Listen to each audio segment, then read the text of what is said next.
గ్రామ ప్రజలందరికీ మా విజ్ఞప్తి, అమ్మలారా అక్కలారా ఇదే మా విజ్ఞప్తి. అందరూ తమ ఇంట్లో వాడిన వ్యర్థాలను, తడి చెత్త పొడి చెత్తను వేరువేరుగా చెత్తబుట్టలో వేయ ప్రార్థన. అవును వదినా, తడి చెత్త అంటే ఏంటి, పొడి చెత్త అంటే ఏంటి? తడి చెత్త అంటే ఇంటిలో తరిగిన కూరగాయలు, ఆహార వ్యర్థాలు అంటే మాంసం, భోజనం తినగా మిగిలిన వ్యర్థాలు, కోడిగుడ్డు పెంకులు, పువ్వులు, ఆకులు, మిగిలిన టీ పొడి అన్నమాట.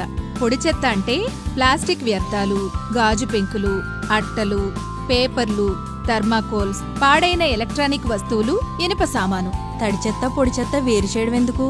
ఏదైనా చెత్తే కదా. ప్లాస్టిక్ సంచులు, బ్యాటరీలు, గాజు పెంకులు తినే వ్యర్థాలతో కలిపి పారేస్తే అవి చూసుకోకుండా జంతువులు తిని మరణిస్తున్నాయి.